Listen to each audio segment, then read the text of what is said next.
প্রথম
তেলেগু ভাষার সিনেমাটা রিলিজ হয়েছিল, যার নাম সাথিয়া। আর আজকে শুরু থেকে শেষ পর্যন্ত সেই সিনেমার পুরো গল্পটাই আমি কভার করব। তাই হাতে সময় নিয়ে বসবেন কিন্তু, কারণ রেডিওটা কিন্তু একটু বড় হতে পারে। তাহলে চলুন ডুব দেওয়া যাক আজকের গল্পের গভীরে। তাদের জার্নিটা শুরু হয়েছিল এখন থেকে আরো কিছু বছর পূর্বে। অর্জুন তখন ভারতের বিশাখাপত্তনম নামক একটা কলেজে লেখাপড়া করছিল, কিন্তু প্রতিদিন কলেজে ঝামেলা মারামারি করাটা তার ডেইলি রুটিনে পরিণত হয়। আর এই মারামারির জন্যই সেদিন তাদের প্রিন্সিপাল তাদেরকে তার অফিসে ডেকে এনে কথা শোনাতে শুরু করে। কিন্তু তাদের দুজনের মধ্যে ঝামেলাটা আসলে কি নিয়ে প্রিন্সিপাল যখন এই কথা তাদেরকে জিজ্ঞাসা করেন, তখন অর্জুন তাকে সমস্ত বিষয় বুঝিয়ে দেন। আসলে অর্জুনের একটা সিনিয়র ভাই নাকি অর্জুনের ক্লাসের একটা মেয়েকে লাভ লেটার দিতে বলেছিল, কিন্তু অর্জুন সেই মেয়েটাকে লেটার না দিয়ে বরং অন্য একটা মেয়েকে সেই লেটারটা দিয়েছে,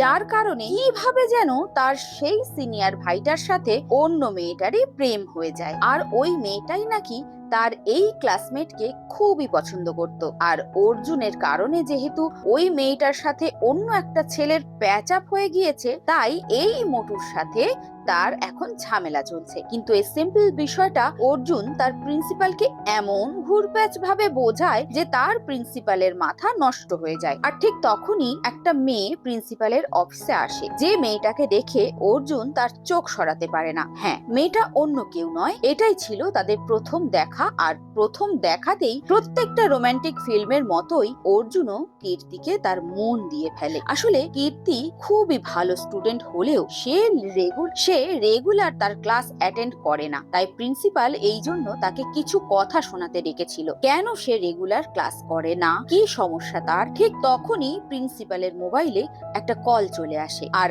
এই সুযোগে অর্জুন কীর্তির সাথে তার পরিচয় পর্বটা সেরে নেয়। তার প্রিন্সিপালের কথা শেষ হতে হতেই তারা প্রত্যেকে অফিস রুম থেকে পালিয়ে যায়। পরদিন অর্জুন যখন তার বন্ধুকে তার বাড়ির সামনে থেকে পিক করতে যায়, তখন দেখা যায় তার বন্ধুকে তার বাড়ি থেকে জুতো পেটা করে বের করে দেওয়া হচ্ছে। আর তার এই বন্ধুটার নাম সুরেশ। আসলে সুরেশ বেশ কয়েক মাস যাবত তাদের পাশের বাড়ির আঙ্কেলের ছোট মেয়ের সাথে রিলেশনে ছিল, যে বিষয়টা সুরেশের মা গতকাল খেয়াল করেছে। আর এই কথা যখন তিনি সুরেশের বাবাকে জানান, তখন সে বলে, আমি তো দেখলাম আমার প্রতিবেশীর বড় মেয়ের সাথে সে ফ্লার্ট করছিল। আর আজকে যখন তার মা বাবা তাকে সরাসরি এই কথা জিজ্ঞাসা করে, তখন বের হয়ে আসে তাদের ছেলে নাকি তার পাশের বাড়ি বাড়ির আঙ্কেলের 2 মেয়ের সাথে রিলেশনে আছে, যার কারণে আজকে ধরা পড়ে যাওয়ার ফলে তার বাড়ি থেকে তাকে তার বাবা মা জুতো পেটা করে বের করছে। আর অপরদিকে কলেজে আজকে ফার্স্ট টাইম কীর্তি সময় মতো ক্লাস করতে এসেছে। এর আগে সে কখনোই রেগুলার ছিল না, কিন্তু কোত্থেকে যেন কীর্তির ক্লাসে অর্জুনের সেই মোটু ক্লাসমেট এসে কীর্তিকে ডিস্টার্ব করতে শুরু করে। সে সরাসরি তাকে বলে, চলো কীর্তি ডেটিং এ যাই। যা শুনে কীর্তি বিরক্ত হয়ে যায়। আর এদিকে অর্জুন তার ক্লাসে বসে শুধু কীর্তির কথাই ভেবে যাচ্ছে। তাছাড়া আজকে তাদের পরীক্ষা আছে, কিন্তু পরীক্ষা দেওয়ার সময় মতো অর্জুন তার স্যারের কাছে নকল করার কারণে ধরা পড়ে যায়। তাই স্যার যখন তাকে কথা শুনিয়ে বের করে দেয়, তখন অর্জুন তার বন্ধু সুরেশকেও স্যারের হাতে ধরা পড়িয়ে দেয়, কারণ সেও নকল করছিল। আর হ্যাঁ ভাই, ঘনিষ্ঠ বন্ধুদের মধ্যে এগুলো হয়। আমি একা ধরা পড়বো কেন, তুইও ধরা পড়বি। তারপর দুজনে যখন কলেজের মাঠের দিকে যাচ্ছিল, তখন সেখানে কীর্তির ক্লাসের পাশ দিয়ে যাওয়ার সময় অর্জুন তার বন্ধুকে দেখায় এটাই নাকি তার কীর্তি। আর কীর্তিকে দেখে সুরেশ একদম অবাক হয়ে যায়, বলে, আরে এ তো বানরের গলায় মুক্তোর মালা। আর বলতে বলতেই রাস্তায় অর্জুনের সাথে সেই মোটু ক্লাসমেটের আবারও ঝগড়া লেগে যায়। তার নামটা জানিয়ে রাখ, তার নাম হলো বালা। নামের সাথে ক্যারেক্টারের ভালোই মিল আছে, তাই না? এখানে বালার সাথে অর্জুনের আবারও ঝামেলা বাঁধে, কারণ অর্জুন যেহেতু বালা আর তার ভালোবাসার রেলগাড়িটাকে লাইনচ্যুত করেছে, তো এবার অর্জুনের সাথে কীর্তির কোনো প্রকার লাইন আপ সে হতে দেবে না। সেও নাকি কীর্তিকে খুব পছন্দ করে। কিন্তু এখানে সুরেশ দুজনকে দূরে সরিয়ে একটা চুক্তি করে, বলে, এক কাজ করা যাক, তোরা দুজনেই তাকে ইমপ্রেস করার চেষ্টা করবি, আর দিন শেষে কীর্তি যাকে বেছে নেবে সেই হবে তার প্রেমিক, আর অপরজনকে তখনই সরে যেতে হবে। যা শুনে বালা কিছুটা কনফিউজড হয়ে পড়ে। অবশেষে অর্জুন তাতে রাজি হয়। যেদিন পরীক্ষা শেষ হলো, অর্জুন কীর্তির পিছু করে তার সামনে এসে তার সাথে কিছুটা কথা বলার চেষ্টা করে। সে জিজ্ঞাসা করে, বালা কি তোমাকে ডিস্টার্ব করছে? তখন এই কথা বলতে বলতেই সেখানে বালা চলে আসে আর কীর্তির দিকে একটা চকলেট এগিয়ে দিয়ে তাকে সেটা নিতে বলে। কিন্তু বালার কথা বলার ধরনটা ছিল গুন্ডা টাইপের, যার কারণে কীর্তি তাকে ডিরেক্ট তার 2 আঙুল দেখে অপমান করে দেয়। আবার সেদিন পার হয়ে কীর্তি ক্লাসে এসে দেখতে পায় সেখানে বোর্ডের মধ্যে বড় বড় করে লেখা, আই লাভ ইউ কীর্তি, ইতি তোমার বালা। যার কারণে ক্লাসের প্রত্যেকটা স্টুডেন্ট তাকে এই বিষয় নিয়ে খেপাতে শুরু করে। কিন্তু এই কাজটা আসলে বালা করেনি, করেছে অর্জুন। আর এটা ছিল তার পুরো একটা প্ল্যানিং। যে প্ল্যানিং এর পর কীর্তি যেহেতু বালার প্রতি অনেক বেশি পরিমাণে বিরক্ত হয়ে গিয়েছে, তাই সেই বিরক্তিকে কাজে লাগিয়ে এবার অর্জুন কীর্তির সাথে দেখা করে, তাকে একটা আইডিয়া দেয়। সে বলে, আমি জানি বালা তোমাকে অনেক ডিস্টার্ব করছে। কিন্তু তখন কীর্তি তাকে সোজা জানিয়ে দেয়, আরে শুধু বালা না, তুমি নিজেও আমাকে ডিস্টার্ব করছো। কিন্তু অর্জুনের কথা হলো, আরে আমি তো তোমায় সাহায্য করতে এসেছি। আমার কাছে এমন একটা প্ল্যান আছে যেটার ফলে বালা তোমার পিছু একদম ছেড়ে দেবে। আর এই কথায় কীর্তি আগ্রহ দেখায়। অর্জুন বলে, এক কাজ করো, তুমি বালার সামনে অভিনয় করবে যেন আমরা দুজন রিলেশনে আছি, তাহলেই টেনশন শেষ। কিন্তু কীর্তি তার এই কথায় কোনো মতেই রাজি হতে চায় না। তার কথা হলো, এক ঝামেলা ছাড়াতে গিয়ে আমি আরেক ঝামেলায় জড়াতে চাই না। কিন্তু অর্জুন তাকে বোঝায় এটা জাস্ট একটা অভিনয়, আর কিছু না।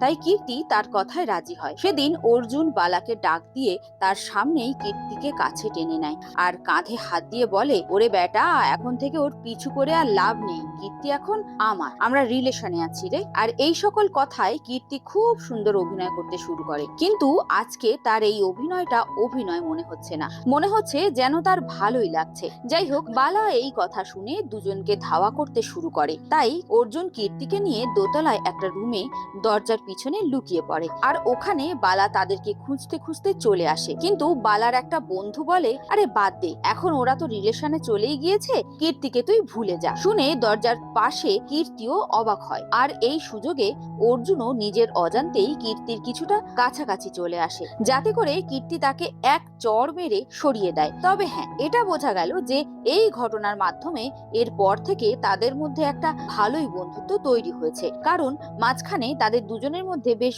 ভালো একটা সময় পার হয়েছিল, যে বিষয়টা আমি স্কিপ করে গিয়েছি। কিন্তু এতটুকু বুঝে রাখুন, তাদের মধ্যে বেশ ভালো একটা বন্ধুত্ব হয়ে গিয়েছে। তবে অর্জুন এটাকে শুধুমাত্র বন্ধুত্বের পর্যায়ে রাখতে চায় না। তাই আজ রাতেই কথায় কথায় সে কীর্তিকে একটু ঘুরিয়ে পেঁচিয়ে প্রপোজ করেই ফেলে, যেখানে কীর্তির কাছেও বিষয়টা ক্লিয়ার হয়। তবে মনে হচ্ছে অর্জুনের কপাল ভালোই, কারণ তার এইভাবে সরাসরি প্রপোজ করার কারণে কীর্তি তেমন একটা রিয়াক্ট করে না, বরং বোঝা যায় কীর্তি নিজেও হয়তোবা অর্জুনকে কিছুটা পছন্দ করতে শুরু করেছে, কিন্তু সরাসরি তার প্রপোজাল অ্যাকসেপ্ট করে না সে। কিন্তু একটা কথা আছে যে মেয়েদের মন বোঝা নাকি দুনিয়ার সবচেয়ে কঠিন কাজগুলোর মধ্যে একটা, আর সেখানেই ভুল করেছে অর্জুন। তার পরদিন যখন অর্জুন তার কলেজে যায়, তখন প্রত্যেকটা ক্লাস ঘুরে ঘুরে দেখার পরেও সে কীর্তিকে কোথাও খুঁজে পায় না। অর্জুন বুঝতে পারে কীর্তি আজকে কলেজে আসেনি, কিন্তু এভাবে আরো 2 দিন পার হয়ে যায়, কিন্তু তবুও তার কোনো খোঁজ খবর নেই।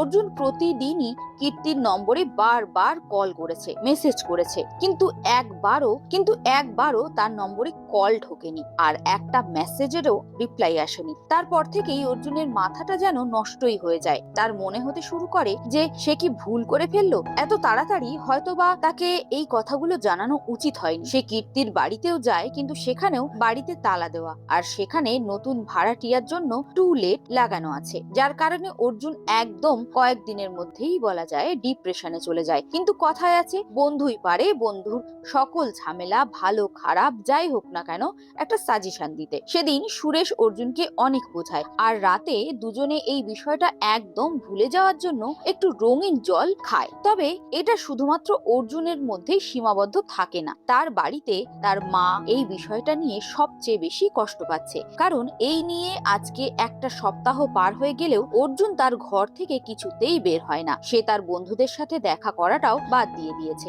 এমনকি সে তার কলেজ থেকেও ড্রপ আউট করে নিয়েছে। অর্জুনের মা আর অর্জুনের বাবা বিষয়টা ভালো মতোই জানে যে তাদের ছেলে তার প্রথম প্রেমে ব্যর্থ হওয়ার কারণে এইরকম ডিপ্রেশনে চলে গিয়েছে, কিন্তু সেখান থেকে আসলে তাকে কিভাবে ফিরিয়ে আনবে এটা দুজনের কেউই বুঝে উঠতে পারছেন না। এমন সময় এমনকি ইদানিং অর্জুন তার বন্ধু সুরেশের সাথেও দেখা করা, কথা বলা বন্ধ করে দিয়েছে। সুরেশ তাকে ফোন করলে জানতে পারে, হায় রে, তুই তো দেখা করতে আসবি না, আর তোর বাড়িতে যাওয়ারও কোনো পরিস্থিতি দেখতে পাচ্ছি না। আমি জানি তোর বাবা মায়ের অবস্থা খুব খারাপ। আসলে সামনে 1 মাসের মধ্যে নাকি অর্জুনের বন্ধু সুরেশের ফাইনাল টার্ম শুরু হবে, আর অর্জুনেরটাও শুরু হবে আরো কয়েক মাস পরে। কিন্তু আর তারপর কলেজ লাইফ শেষ। তাই সুরেশ তার ফাইনাল এক্সাম শেষ করে হায়দ্রাবাদের ভিপিআইপি নামে একটা ইউনিভার্সিটিতে ভর্তি হবে, সেটাই সে আজকে অর্জুনকে জানালো। এদিকে অর্জুন তো তার ডিপ্রেশনে ডুবে আছে। ঠিক তখনই অর্জুনের ঘরে তার বাবা চলে আসে। সেখানে তিনি অর্জুনের পাশে এসে বসেন, তাকে ভালো মতো বোঝায়, দেখ বাবা, তোর সময়টা আমিও পার করে এসেছি।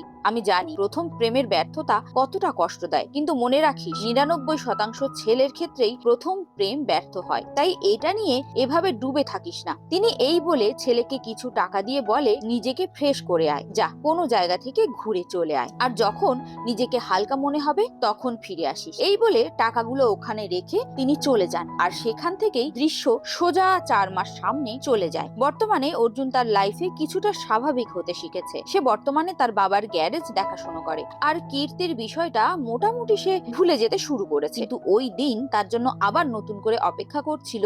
অর্জুন যখন তার গ্যারেজে বন্ধুদের সাথে রঙিন জল এবং বাদাম খাচ্ছিল, তখন সেই বাদামের কাগজটা সে লক্ষ্য করে দেখে সেখানে কীর্তির ছবি। সে ভালো মতো খেয়াল করলে বুঝতে পারে সেটা হায়দ্রাবাদের ভিপিআইপি ইউনিভার্সিটির একটা লিফলেট, যেখানে তার বন্ধু সুরেশ কিছুদিন আগে ভর্তি হয়েছে, আর যেখানে কীর্তি খুব ভালো ফলাফল করেছে, ফলে তার ছবি এই লিফলেটে এসেছে। আর তখনই অর্জুন তার বন্ধু সুরেশকে ফোন করে, কারণ সুরেশ এতদিনে সেই কলেজের মেকানিক্যাল সাবজেক্টে লেখাপড়া করছে। অর্জুন তাকে ফোন করে সবকিছু খুলে বলে, আর কলেজে খোঁজ খবর নিতে বলে এখানে কীর্তি কোন সাবজেক্ট নিয়ে লেখাপড়া করছে। আর কিছুক্ষণের মধ্যেই অর্জুনের কাছে কনফার্মেশন চলে আসে যে কীর্তি সেই ইউনিভার্সিটি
তখন কীর্তি বলে যে তাদের দেখা হয়েছিল একটা বাস স্টপে। তাহলে চলুন এবার সেই বাস স্টপে কিভাবে এদের দুজনের আলাপ হয়েছিল সেটা একটু দেখে নিই। সেদিন বাস স্টপে কীর্তি দাঁড়িয়ে দাঁড়িয়ে একটা জুস খাচ্ছিল। তখন কিছু বকাটে ছেলেপেলে এসে তার হাত থেকে জুসটা নিয়ে তাকে টিস করে সেখান থেকে চলে যায়, যা দেখে কীর্তি তখন রেগে যায়। তখন পাশে একটা ছেলে এসে তাকে থামায়। ছেলেটা ছিল রাহুল। সেদিন রাহুল কীর্তির হাতে তার ব্যাগ থেকে একটা জুস বের করে কীর্তিকে ধরিয়ে দেয় আর তাকে বলে এই সমস্ত ছোটখাটো বিষয় নিয়ে মাথা গরম না করাই ভালো। আর সেখানেই হয়ে যায় তাদের প্রথম দেখা এবং তারপরে ধীরে ধীরে বন্ধুত্ব, এবং সেই বন্ধুত্ব থেকে ধীরে ধীরে প্রেম ভালোবাসা হয়েছে। যেটা শুনে অর্জুনের মাথা পুরোই ঘুরে যায়। সে মনে মনে ভাবতে থাকে, হায় রে, জুস এতই পছন্দ, আগে যদি সে জানতো তাহলে জুস দিয়েই প্রপোজ করতো। আসলে বোঝা যাচ্ছে কীর্তি তাকে বানিয়ে বানিয়ে কথাগুলো বলছে, কিন্তু অর্জুন সবকিছু বুঝতে পেরেও সবকিছু মেনে নিয়ে তার পিছন পিছন ঘুরছে। তখন কীর্তির মোবাইলে তার বান্ধবীর ফোন চলে আসে আর অর্জুন আড়ি পেতে তাদের কথাগুলো শুনছিল, যেখানে সে জানতে পারে কীর্তি নাকি তার বান্ধবীর কাছে কিছু টাকা ধার চেয়েছিল, কিন্তু সেই টাকার ব্যবস্থা নাকি করা হয়নি আর এই টাকা তার খুবই প্রয়োজন। তাই সেদিনই অর্জুন তার দিদিমার দেওয়া সোনার চেইনটাকে একটা দোকানে বন্ধক রাখে এবং ওখান থেকে যে টাকা পায় সবগুলোই কীর্তিকে দিয়ে দেয়। কীর্তি অবশ্য প্রথমেই নিতে চাইছিল না, কিন্তু অর্জুন জোর করেই তাকে এই টাকার ব্যবস্থা করে দিল। এই ছেলেটার আসলে কপালটাই খারাপ, কারণ তার পরের দিনই অর্জুন যখন ইউনিভার্সিটির বাইরের মাঠে রাহুলের উপর নজর রাখছিল, তখন সেখানে কীর্তি রাহুলের সাথে দেখা করতে চলে আসে আর সে তার হাতে একটা গিফটের ব্যাগ ধরিয়ে দেয়। আসলে সেদিন রাহুলের জন্মদিন ছিল, এই কারণেই গতকাল কীর্তির আর্জেন্টলি টাকার প্রয়োজন ছিল। অর্থাৎ অর্জুন তার প্রেমিকাকে টাকা দিয়েছে যেন সে তার প্রেমিককে জন্মদিনে গিফট দিতে পারে। এই কারণেই সেদিন রাতে ঘরের ভেতরে অর্জুন আবার খুব কান্নাকাটি শুরু করে আর তার দুই বন্ধু তাকে এই বিষয়টা নিয়ে বারবার বোঝাতে চেষ্টা করে। ঠিক তখনই আবারও অর্জুনের মোবাইলে কীর্তির ফোন আসে। কীর্তি জানায় সে নাকি অর্জুনের বাড়ির নিচেই দাঁড়িয়ে আছে এবং অর্জুনকে তখনই সে দেখা করতে বলে। আর অর্জুনও তার এই কথা শুনে সবকিছু ভুলে গিয়ে তার সাথে দেখা করতে বেরিয়ে পড়ে। কীর্তি তার সেই টাকাগুলো ফেরত দিতে এসেছে যেগুলো সে গতকাল নিয়েছিল, কিন্তু অর্জুন তাকে নিষেধ করে, বলে আর লাগবে না, আমাদের বন্ডিং কি এতই দুর্বল নাকি? তবুও কীর্তি তাকে জোর করে টাকাগুলো দিয়ে দেয়। এই যাত্রায় তাদের দুজনের মধ্যেকার সম্পর্ক আবার কিছুটা হলেও ভালো হয়। কিন্তু হ্যাঁ, মনে রাখতে হবে আপাতত তাদের মধ্যে সম্পর্কটা শুধুই বন্ধুত্বে, কারণ কীর্তির অলরেডি বয়ফ্রেন্ড আছে। আর এইভাবে দেখতে দেখতে একটা বছর পার হয়ে যায়। অর্জুন তার রেগুলার লাইফে এবং লেখাপড়া নিয়ে বেশ ভালোই স্বাভাবিক হয়ে পড়েছে। অবশ্য এখনো তার জীবনে কীর্তি আছে, শুধুমাত্র বন্ধু হয়ে। তবে আজকে তার বন্ধু সুরেশ তাকে ঘুম থেকে জাগিয়ে এমন একটা খবর দেয় যেটা শুনে তার খুশির আর সীমা থাকে না। আসলে সে জানায় কীর্তির বয়ফ্রেন্ড রাহুলের সাথে নাকি একটা মেয়ের খুব ক্লোজ কিছু ছবি এবং ভিডিও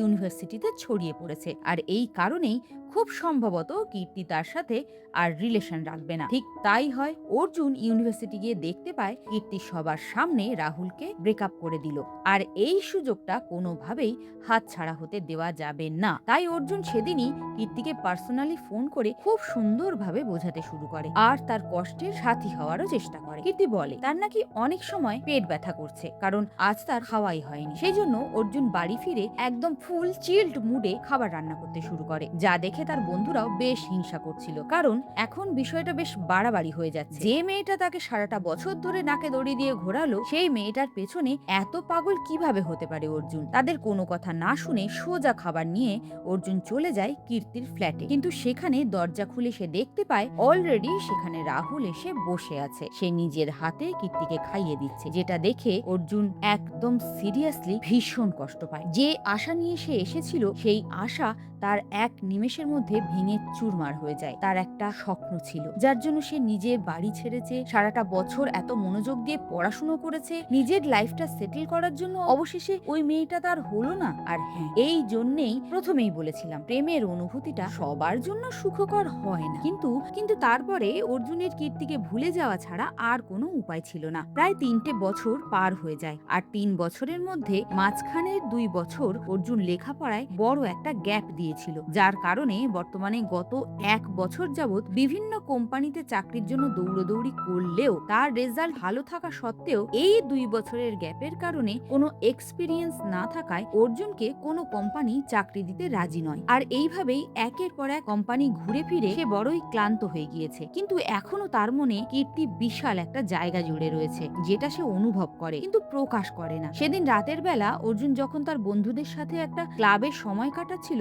তখন হঠাৎই তার মোবাইলে কীর্তির ফোন আসে। কিন্তু এত বছর পরে কীর্তি কেন? মাঝখানে তো একটা ফোনও করেনি। যাই হোক, কীর্তির সাথে আজকে অনেকদিন পর কথাবার্তা বিষয়টা অর্জুনের কাছে বেশ অন্যরকম লাগছিল। কীর্তি তার সাথে দেখা করতে চায়, তাই পরদিন অর্জুন একটা ক্যাফেতে তার সাথে দেখা করে। সেখানে এত বড় একটা গ্যাপের পর দেখা হওয়ার কারণে তারা বেশ অপরিচিতদের মতোই ব্যবহার করছিল। মাঝে মাঝে অর্জুনের মধ্যেও তাদের পুরনো অভ্যেসগুলো চলে আসতে শুরু করে, কিন্তু অর্জুন সেগুলোকে সামলে নেয়। আর এখানে কথাবার্তায় কীর্তি অর্জুনের কাছে একটা আবদার করে, কিন্তু অর্জুন বুঝতে পারে না যে কীর্তি তার কাছে কি চাইতে এসেছে, যে তার এমন ভাবে বলতে হচ্ছে। তখন কীর্তি তাকে সোজা জানিয়ে দেয় যে তার নাকি টিটি জল খাওয়ার খুব ইচ্ছা হয়েছে। এখন কি কারণে যে সেই ইচ্ছাটা হয়েছে সেটা না হয় গল্পের সামনের দিকে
হওয়ার পরেও অর্জুন ঠিকই আবারও তার বন্ধুর কাছে বলে কয়ে নিয়ে গাড়িটা নিয়ে বের হয়ে যায়। সেদিন অর্জুনকে কীর্তি একটা শোরুমে নিয়ে যায় আর তাকে বলে এই শোরুমটা নাকি তার নিজের, অনেক আগে ওপেন করেছিল আর আজকে ফাইনালি তার শোরুমে সে ভালো একটা সাকসেস অর্জন করেছে। তো এভাবেই তাদের মধ্যে ঘুরে ফিরে কিছুটা সময় কেটে যায় আর রাতের বেলায় অবশেষে অর্জুন কীর্তিকে তার বাড়ির সামনে ড্রপ করে দেয়। কীর্তি আজকে অনেকদিন পর অর্জুনকে বলল তার কারণে নাকি রিসেন্ট সময়টা তার খুব ভালো কেটেছে, যার কারণে এবার অর্জুনও নিজের মধ্যেকার সকল সংকোচ বাদ দিয়ে দ্বিতীয়বারের মতো কীর্তিকে আবারও বলে, আমি তোমাকে এবার সরাসরি একটা কথা বলতে চাই, তোমাকে আমি এখনো খুব পছন্দ করি, খুব ভালোবাসি। যদি তুমিও এতে একমত হয়ে থাকো তাহলে বলে দাও আমাকে, আমি আর মনের ভেতরে দোটানা নিয়ে থাকতে চাই না। কিন্তু সেই গল্পের শুরুর মতো কীর্তি আজকেও অর্জুনকে তেমন কিছুই বলে না। এমনকি কীর্তির অঙ্গভঙ্গিতেও বেশ ভালো মতো বোঝা যাচ্ছে সেও অর্জুনকে পছন্দ করে, কিন্তু সরাসরি তাকে কিছু বলছে না। তারপর একদিন তারা দুজন আবারও দেখা করে। তারা খুব সুন্দর একটা জায়গায় সময় কাটাচ্ছিল। সেখানে আবার ফাইনালি অর্জুন তাকে সরাসরি গল্পের সেই শুরুর মতো আবারও একবার প্রপোজ করে। গল্পের শুরুর সেই অর্জুন আর এখনকার অর্জুনের মধ্যে বেশ পার্থক্য আছে, কারণ গল্পের শুরুতে অর্জুন ছিল কলেজের ইম্যাচিওর অর্জুন, কিন্তু এখন অর্জুন তার লাইফের এক্সপিরিয়েন্স থেকে অনেকটাই শিক্ষা নিয়েছে, তাই তার কথাবার্তাও বেশ ম্যাচিওর। আর আজকের কীর্তিও অর্জুনের এই সফল কথায় সাড়া দিতে শুরু করেছে। কীর্তি নিজের বাবার দেওয়া একটা স্পেশাল রিং অর্জুনকে গিফট করে। যতক্ষণ এটা তোমার সাথে থাকবে ততক্ষণ ভাববে আমি তোমার সাথে আছি। অর্থাৎ এক কথায় বোঝাই যাচ্ছে অর্জুনের প্রপোজাল কীর্তি একসেপ্ট করেছে। তার কিছুদিনের মধ্যেই অর্জুন আরো একটা বড় কোম্পানিতে চাকরির কথা বলতে যায়, কিন্তু প্রতিবারের মতো সেই একই কথা যে অর্জুনকে নাকি 2 বছর গ্যাপের কারণে এক্সপেরিয়েন্সটা হয়নি। কিন্তু প্রতিবারের মতো সেই একই কথা যে অর্জুনের নাকি 2 বছর গ্যাপের কারণে এক্সপেরিয়েন্সটা হয়নি, সেই জন্য তাকে চাকরি দেওয়া সম্ভব না। কিন্তু আজকে অর্জুন তার বসের সাথে সোজা একরকম ভাবে কথা বলে যে আপনারা শুধু এক্সপেরিয়েন্সের কথা বলেন কেন? আমার সমস্যার কারণে আমি ওই সময়টায় এক্সপেরিয়েন্স গ্যাদার করতে পারিনি, কিন্তু আমাকে একটা সুযোগ তো দিতে হবে। যদি সুযোগই না দেন তাহলে আমি কিভাবে প্রমাণ করব? আমি যদি ইন্টারভিউতে একটা ভুল করি তাহলে আমাকে বাদ দিয়ে দিন, সমস্যা নেই, কিন্তু আমাকে একটা সুযোগ তো দিন। এই বলে অর্জুন হতাশ হয়ে সেখান থেকে চলে যেতে শুরু করে। ঠিক তখনই বস তাকে আটকে দেয়, বলে তোমার মধ্যে এক্সপিরিয়েন্স না থাকলেও কাজের প্রতি একটা জোশ আছে। ঠিক আছে, তোমাকে আমি ইন্টারভিউ দেওয়ার ব্যবস্থা করে দিচ্ছি, তুমি অপেক্ষা করো, আমি তোমাকে ডেকে নেব। অর্জুন সেখানে অপেক্ষা করতে শুরু করে।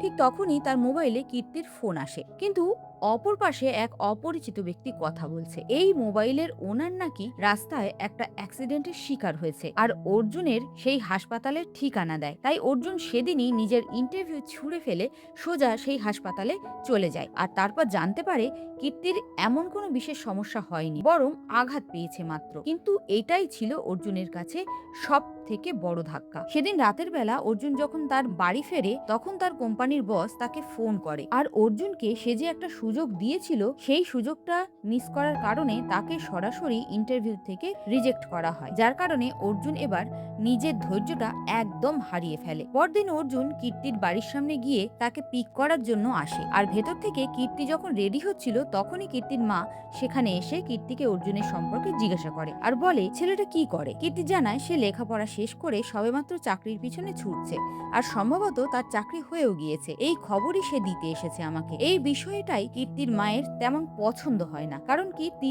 এর আগেও রাহুল নামে একটা ছেলের সাথে রিলেশনে ছিল, কিন্তু পরবর্তীতে ঝামেলার কারণে তার সাথে ব্রেকআপ করে নিয়েছে, আর এখন আবার নতুন করে আরেকটা ছেলে। তাই সে তার মেয়েকে দিনরাত সাবধান করে। সেদিন রাতের বেলায় তারা দুজন কফি শপে বিষয়টা নিয়ে কথা বলছিল, আর তখন কীর্তি জানতে পারে যে অর্জুন এবারও তার চাকরিটা মিস করে ফেলেছে। তখন তার মুডটাই চেঞ্জ হয়ে যায়। কীর্তি তাকে এমন ভাবে বলে যে আমার সেদিন সামান্য একটু চোট লেগেছিল, সেই জন্য তোমার এত গুরুত্বপূর্ণ একটা ইন্টারভিউ ফেলে আসা কিছুতেই উচিত হয়নি, তুমি যেটা করেছো সেটা মোটেও উচিত হয়নি। এই বলে কীর্তি একটু ফ্রেশ হওয়ার জন্য ওয়াশরুমে চলে যায়।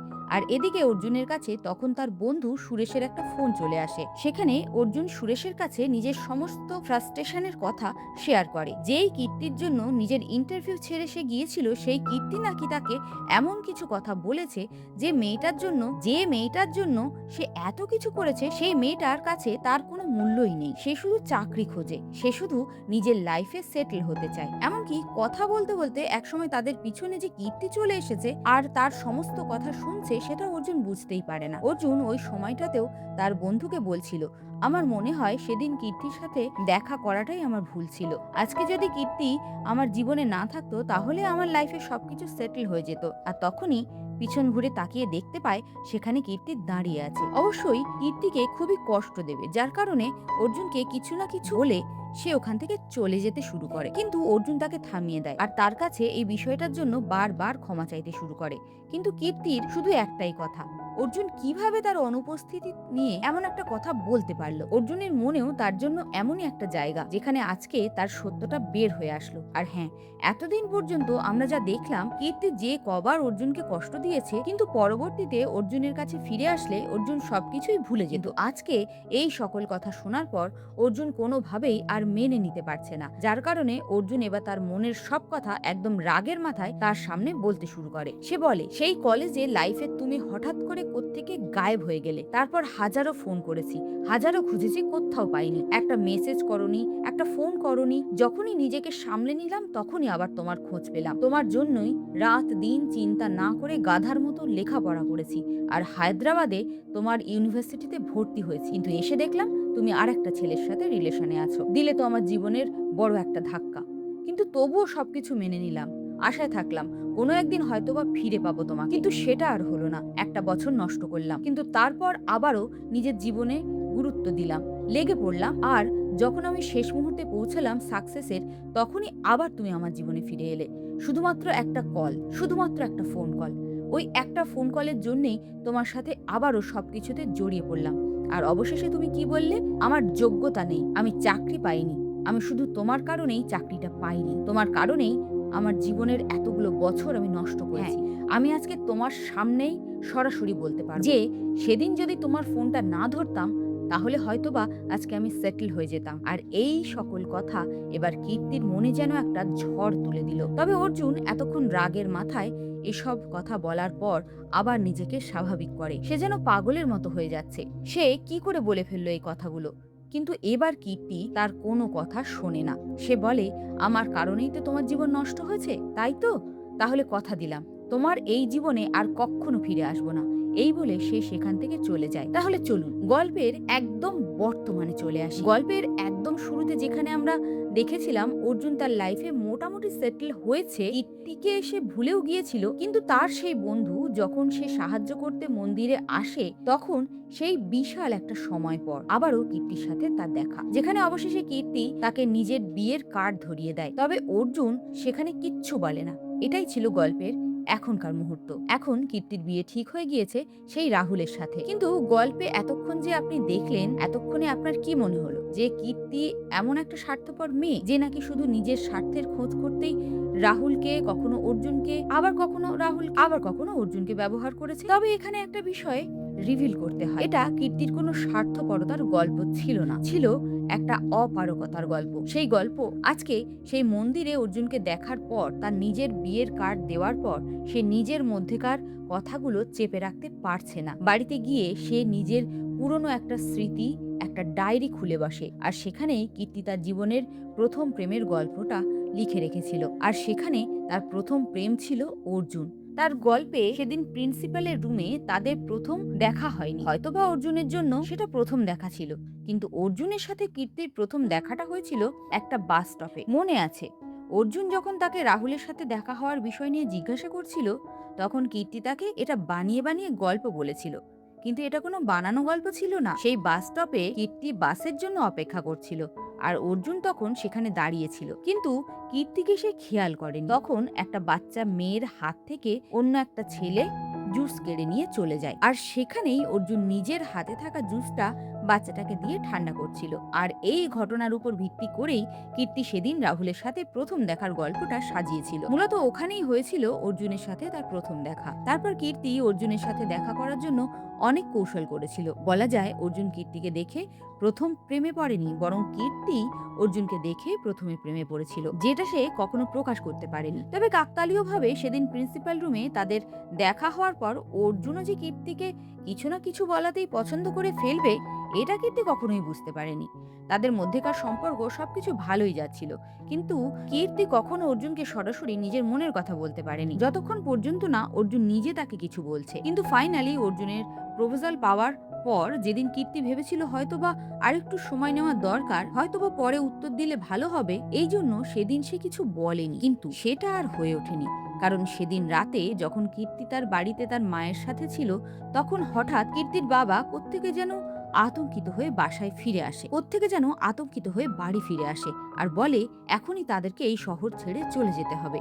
কিন্তু কীর্তি তখন কিছুই বুঝতে পারে না। পরদিন তারা হায়দ্রাবাদ চলে আসে। কীর্তির বাবা তার এক বন্ধুর বাড়িতে এসেছে তার ফ্যামিলি নিয়ে। আসলে কীর্তির বাবা যে কোম্পানির পার্টনার ছিল, সেখানে তার বাকি পার্টনারেরা কীর্তির বাবার সাথে বিশ্বাসঘাতকতা করেছে, যার কারণে যে সকল কোম্পানির থেকে টাকা নিয়ে সে ইনভেস্ট করেছিল, সেই কোম্পানির প্রত্যেকের কাছে সে এক ক্রিমিনালে পরিণত হয়েছে। এখন সে কি করবে কিচ্ছু বুঝতে পারছে না। তার মাথায় কোটি কোটি টাকার ঋণ। কিন্তু এখানে কীর্তির বাবার সেই বন্ধু তাদেরকে ভরসা যোগায়, কোনো সমস্যা হবে না, সে নাকি বিষয়টা দেখে নেবে। কিন্তু যখনই বিষয়টা কীর্তি অর্জুনকে জানাবে বলে ফোন করে, তখনই কীর্তির বাবার ব্রেন স্ট্রোক হয়। সেই যাত্রায় তিনি মারা যান। অর্থাৎ এক মুহূর্তের মধ্যে কীর্তি তার জীবন থেকে বড় ঢাল তার বাবাকে হারিয়ে ফেলেছিল।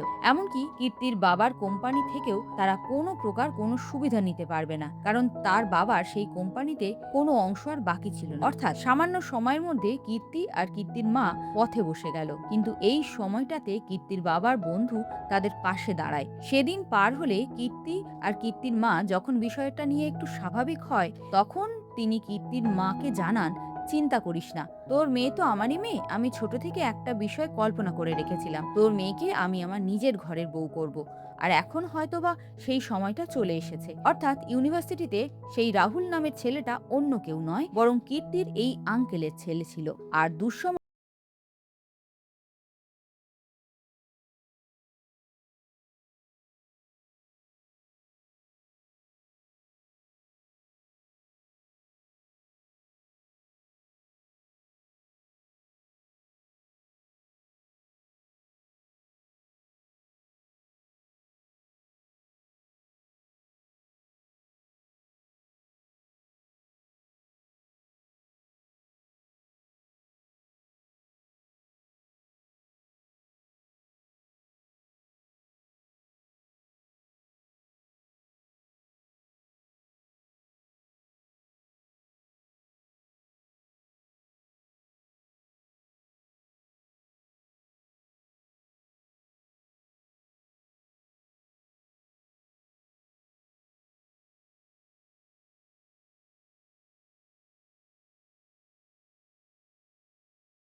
কেউ তার ধৈর্য হারিয়ে ফেলে। তখন কীর্তির আর কিছুই করার থাকে না। তার মনে হতে থাকে, এখন যদি তার কাছে সবকিছু খুলেও বা বলে, তাহলেও অর্জুন কি বিশ্বাস করবে? তাই অর্জুনের এই সকল কথা শুনে সে তার লাইফ থেকে আবারও সরে যায়। কিন্তু গতবারের গল্পের মতো এখানে প্রত্যেকবারের অপারগতার কারণে সে সরে গিয়েছিল, এবার কিন্তু সরে গিয়েছে কষ্ট পেয়ে। তবে হ্যাঁ, এখন আর কিছু করার নেই, কারণ অলরেডি অনেক দেরি হয়ে গিয়েছে। ওইদিকে বর্তমানে অর্জুন তার লাইফে সেটেল, কিন্তু মানসিক দিক থেকে সে কখনো শান্তি পায়নি। আজ রাতেই কীর্তির বিয়ে, তাই অর্জুন তার বন্ধুর সেই গাড়িটা নিয়ে কীর্তিদের বাড়ি চলে যায়, যেখানে কীর্তিও নিজের বিয়ের জন্য তেমন একটা খুশি নয়। কারণটা তো ক্লিয়ার। তাই ঠিক তখনই সেখানে অর্জুন তার সাথে কিছু কথা বলতে চলে আসে। অর্জুন তার কাছে ক্ষমা চায়, বলে, সেদিন আমি তোমাকে কিছু দোষ দিয়েছিলাম, তবে সেটা শুধুমাত্র রাগের মাথায়। কিন্তু সত্যি বলতে তুমি আমার জীবনের ব্যর্থতা ছিলে না। তুমি আমার জীবনে না আসলে হয়তোবা আমি আমার কলেজ লাইফটাও শেষ করতে পারতাম না। হয়তোবা আমি আমার সেই বাবার গ্যারেজের একজন মেকানিক হয়েই থেকে যেতাম। কিন্তু তুমি আমার জীবনে এসেছিলে বলেই আমি